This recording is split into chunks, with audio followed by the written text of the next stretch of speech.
A bill that would repeal the 2013 ammunition magazine limit law passed a state Senate committee this week and has 4 Democratic co-sponsors. However, if the bill makes it out of the state House, Governor Hickenlooper has already hinted that he would veto the bill.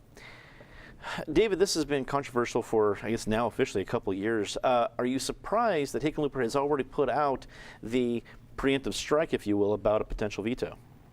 It's probably a sensible move for him to do, just to make sure that Speaker Hullinghorst in the House sends this to a kill committee rather than a place where it could get an open-minded hearing, because it's generally agreed that there's the votes on the floor of the House to also pass the repeal and undo the mistake, and then the governor would have to either admit he made a mistake, which he was already quite frank about doing when he was speaking to the sheriffs in June, and said it wouldn't do the ban accomplishes absolutely nothing, but for whatever reason he's not willing to follow up on that. He keeps coming back to this talking point he has, which there's not many in favor of this bill, is that supposedly 30 to 40% of shootings of police officers involved guns that had a large magazine, so-called. There's 2 things he doesn't understand. One is he's citing an old study, and it was about magazines over 10 rounds. So Colorado's ban of magazines over 15 doesn't really back that up.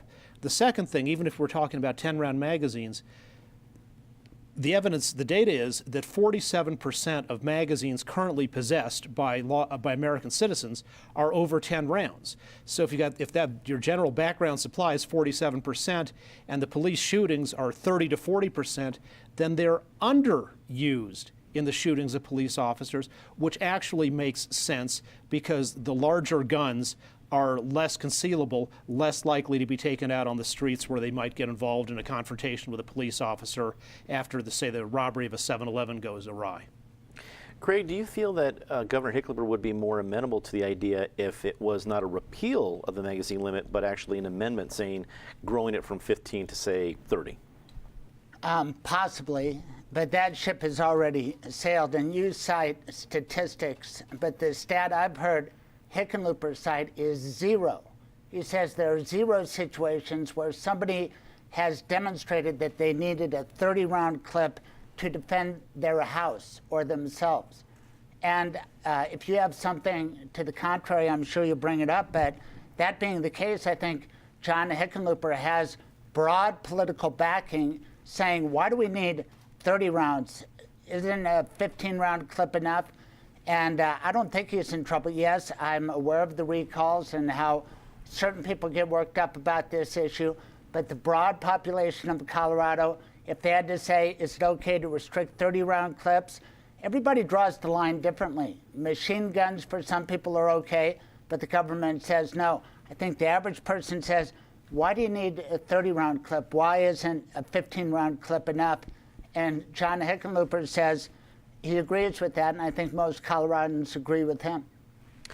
Penn, as David asserted, did Hickenlooper essentially issue the kill order on this one so that Speaker Hullinghorst will give it to the appropriate committee?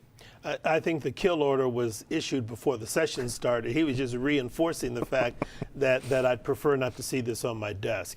And I think the House will oblige him and will kill the bill in committee somewhere. I don't think it'll see the floor. As well, it probably shouldn't. I think Craig is right. I think most people believe that, and especially in a state where we have some fairly liberal concealed carry laws, I think people are concerned that you don't need to walk out on the street too heavily armed in this day and age. So I think the bill is going to die in committee.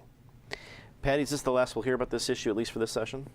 Well, you never hear the last of an issue in Colorado. So I think it will be killed this session. I'm sure it will come back again someday.